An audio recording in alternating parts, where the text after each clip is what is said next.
It's time for Inside the Patch with your Las Vegas Raiders. Here's Gnarley Charley. Welcome back to Inside the Patch. We are ESPN 1430, your Valley local sports leader. Also, we want to thank Fresno Rack and Shelving, nice rack, and Top Turf Warehouse, 559-514-TURF. As they say, get your grass over here. And you can text the word gnarly to 51555 and help support Valley Children's Hospital. Right now, we have Brian Noe, the man that knows everything. It's in his name. What's up, Brian? What's up, Gnarly? You know, I wish I knew everything when I was betting on these games, you know, because I think my nickname changes when there's that little stuff going on. I don't know what goes on to that, but what goes into that, but it seems to happen. Are you a DraftKings guy, or are you more straight the over-unders and that kind of thing? Well, I mean, you can do the over-unders on DraftKings or whatever. So do you associate DraftKings with more kind of daily fantasy? Is that what you think? I associate DraftKings more as in you have a budget and you pick your team every week. So I know you could do both, but I'm saying some people like that. You have X amount of dollars and you pick a new team every week. Do you like to do that? Or no, I've been more into just straight sports gambling. Whether it's, you pick a side, this team or that team, will they cover the spread, the total of the game? There are a million things you can bet on. Prop bets, individual players, will they go over, under, all that type of stuff. I'm into that. So they kind of blend together, where you think about daily fantasy is very similar to player props, going over, under, that sort of thing. It's fun. It's a lot of fun, but it's challenging, man. Well, but the other thing too is the game's already on. You're 2 quarters in, and now you can make second half bets. Oh, yeah. At least you have some knowledge of how they're playing. But that's the thing, too, is the NFL lies to you all the time. Think about the Raiders against the Chiefs. The Raiders get off to this hot start. The Raiders have gained about 130 yards. The Chiefs have 13 yards early on in the first quarter. And you're like, man, look at the Raiders over here. And then, boom, the game reality totally changes. Yeah. Yeah. And they kept showing the fake Andy Reid in the stands. And he was even confident. And they were down 14 points. I'm like, this guy knows something. He knows something. Yeah. That's the hard part about picking teams, in-game betting. I know you don't want to do a whole betting thing, but a little. No. It's tough. I think it's part of it. Part of it, Because it's like, put that in real life terms. If you were dating a girl and it's similar to the way a game plays out, okay, let's say you're dating this girl we'll call her the Raiders. You know what I mean? I'm dating the Raiders. Things are going great. We've been on a couple of dates. Things are nice. She's attentive. Like she seems like a really great girl. I think this could go somewhere. And then the next date, 180, just total 180. Everything changes. It's chaotic. She's erratic. That's sports betting. That's what the Raiders just did. Great start, and then it goes haywire.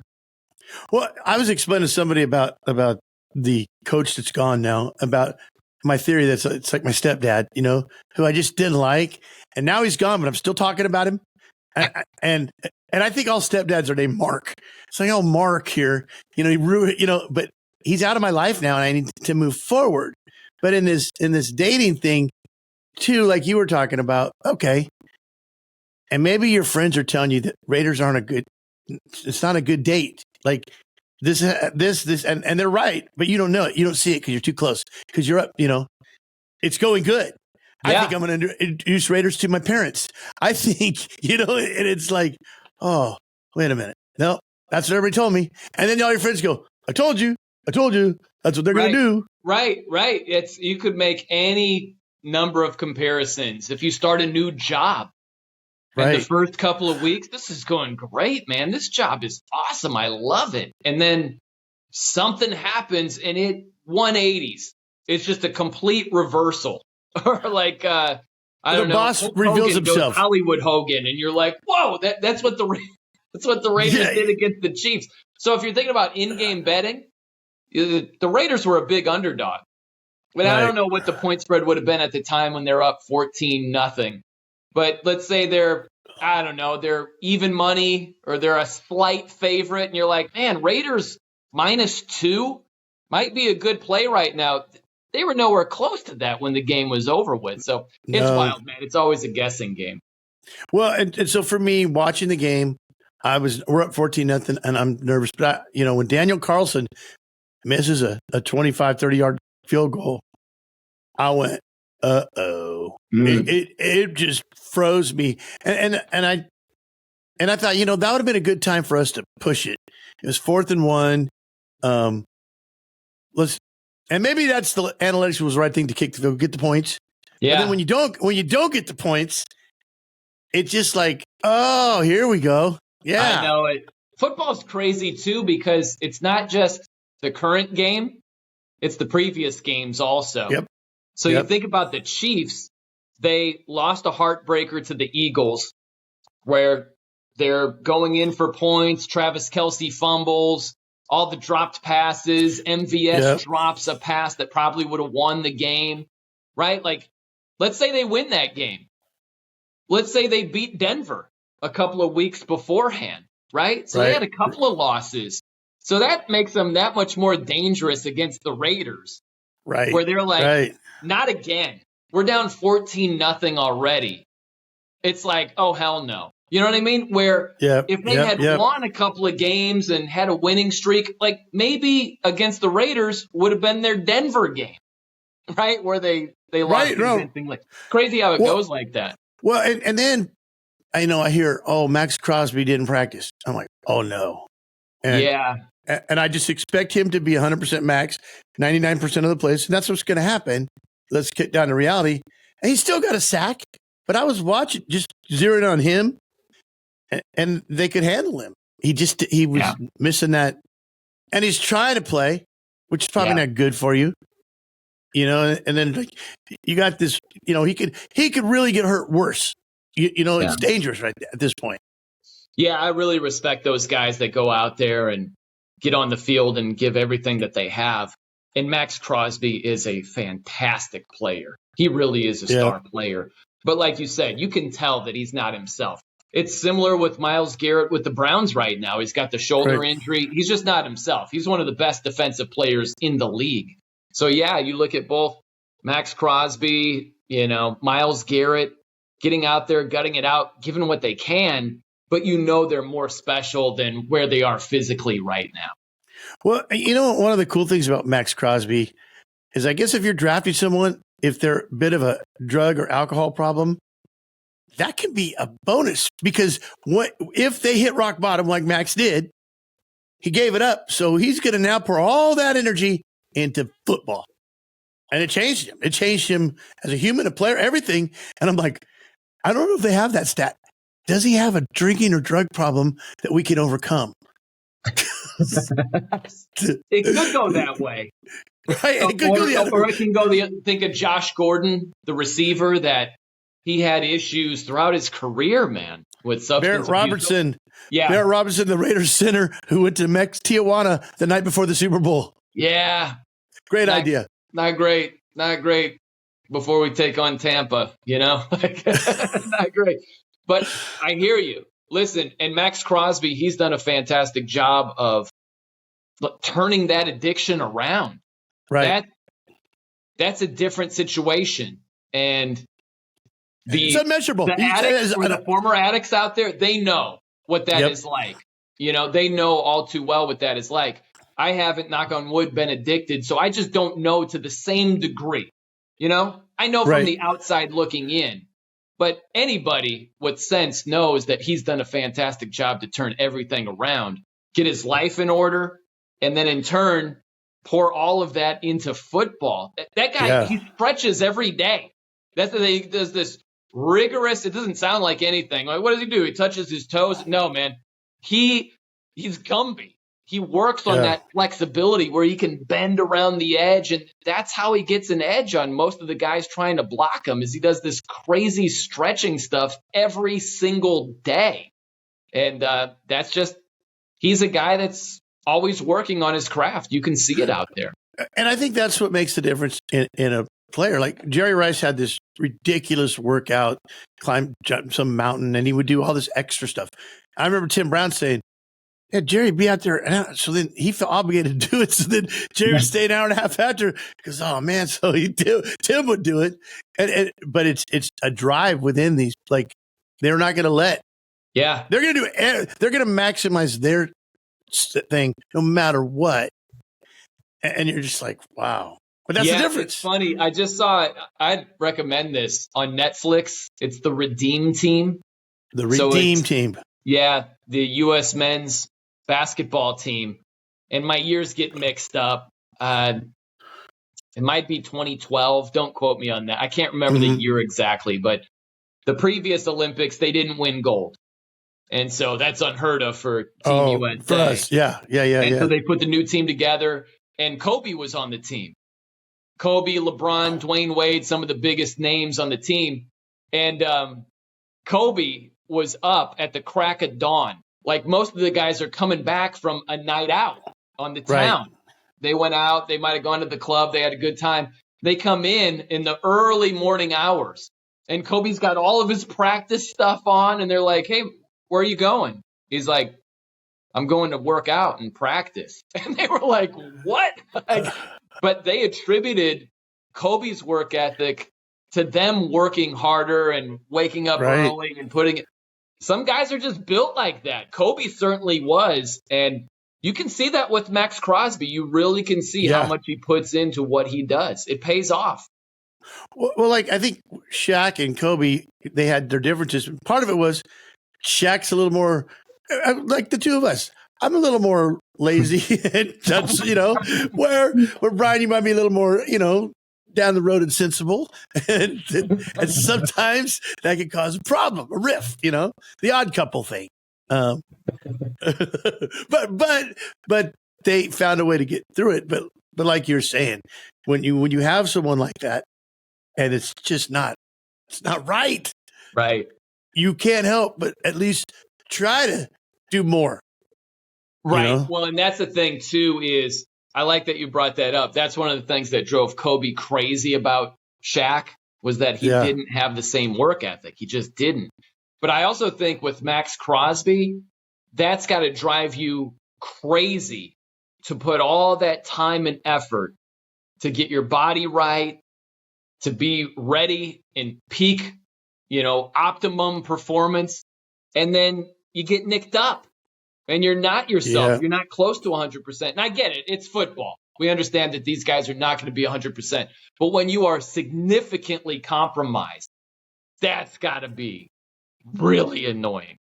Well, Antonio Pierce, you can tell Max is more than just a player.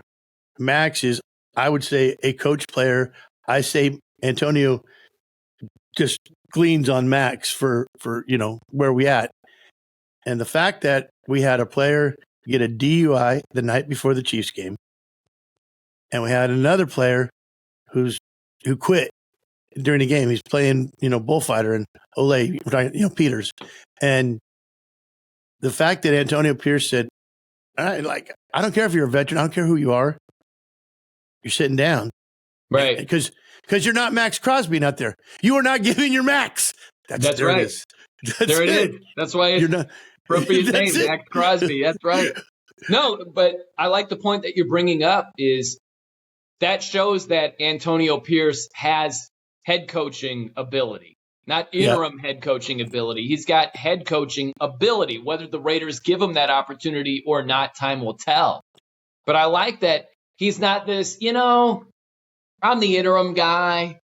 I could make this hard decision and get rid of this player, but let's not rock the boat. Let's get through the season. He's like, no, that's not going to work. Out.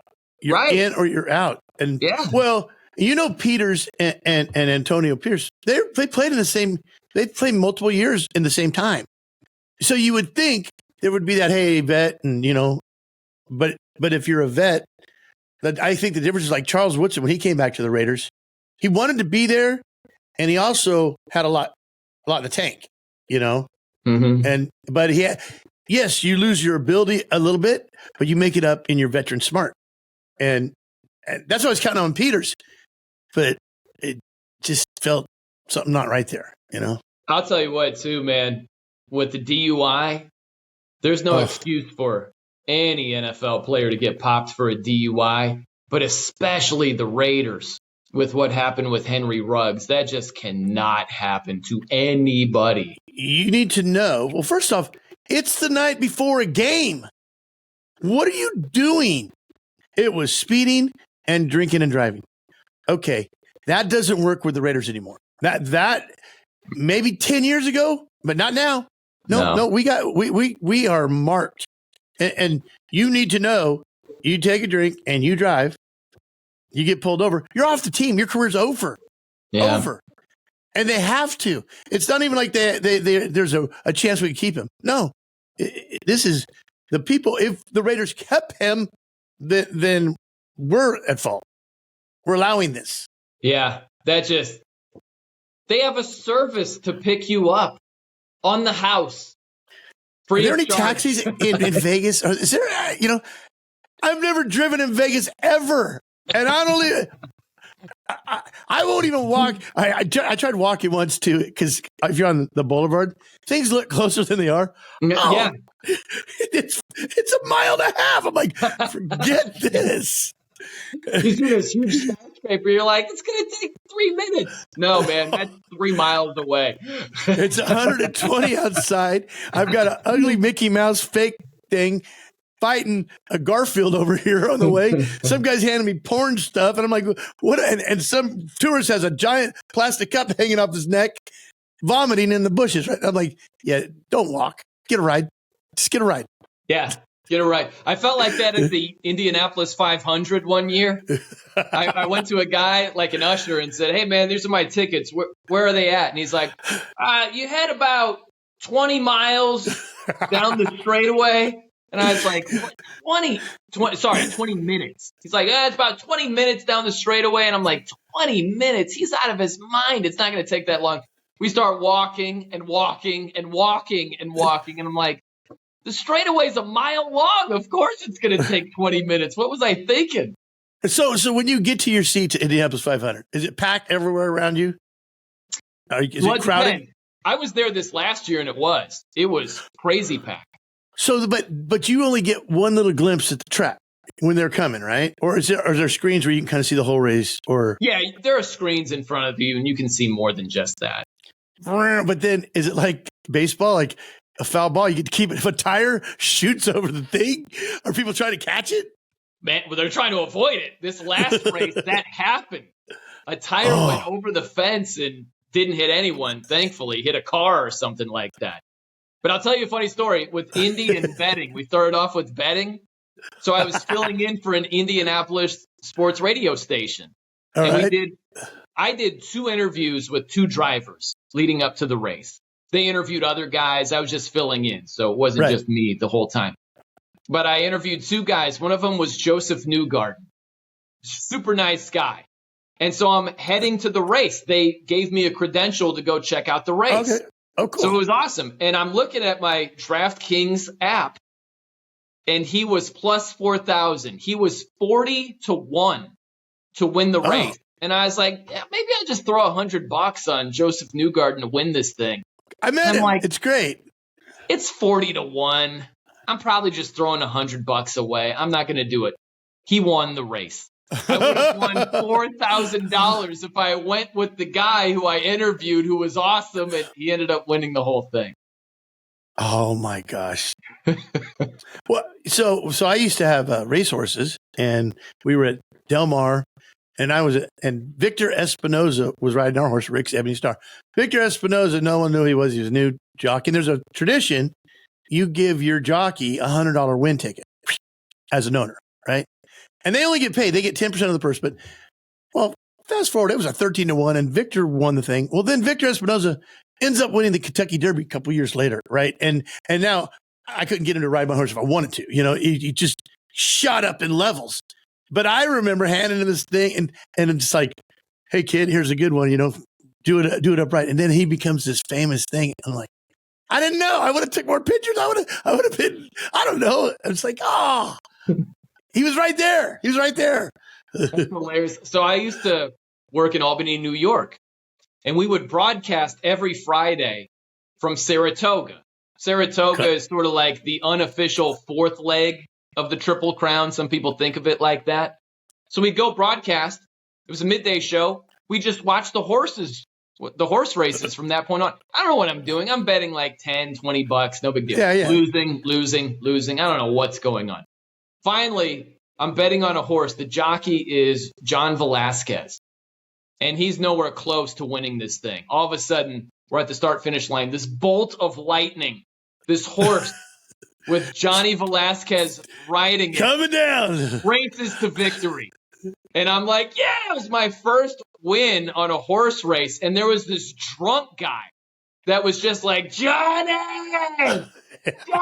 He won also. So every time I see John Velasquez, it's Johnny from that Johnny. Well, the funny thing about if you go to the tracks, they're built for 200,000 to 300,000 people. Well, because of betting and satellite, they changed that. You can now bet and you don't have to go. Oh yeah. But so it feels so empty. It's just like, a lot of people are betting around the nation, but they're not there. And It's just this track rat mentality. And, when my kids are little, I'm dragging them to the track and they're picking up old ticket. They're just trying to be kids. And I was like, this is just the wrong environment for this. But it's like, okay, kids, this is fun, but this might be a horrible impression and you don't quite understand what's going on. I don't know. Well, it was my father-in-law was really into it. And so him and my son, who was 12 at the time, would watch the horse race channel. My son got to where I could just give him 3 horses and he would call a race. And they coming around and he goes, who do you want to win? I go, Captain Underpants. And then here comes Captain Underpants and he's does the whole call and he's giving it all he got. And I was like, it was really cool. But I think this is going to get someone in Gamblers Anonymous probably. That's right. I used to bet my nephew Mini Matt at Mario Kart. And so we bet like $2 a race or something like that.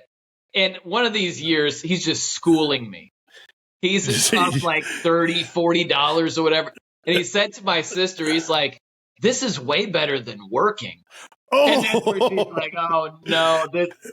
That's where Brian, we have to bring it back to reality. And like, no. Uncle Brian taught me, who needs a job when you can gamble on Mario? Right. All right, Brian, we're going to come back, and there are some rumors about the Las Vegas Raiders that we need to handle.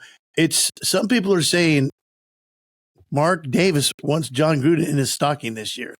That could be a possibility. That's what the rumor mill has it. We'll be back next with Brian's opinion to let us know, is Gruden coming back to Vegas? That's next on Inside the Patch. So I'm going to stop this. If you catch you off, just get right back on. ESPN, all right? Okay. Your official home of the Las Vegas Raiders.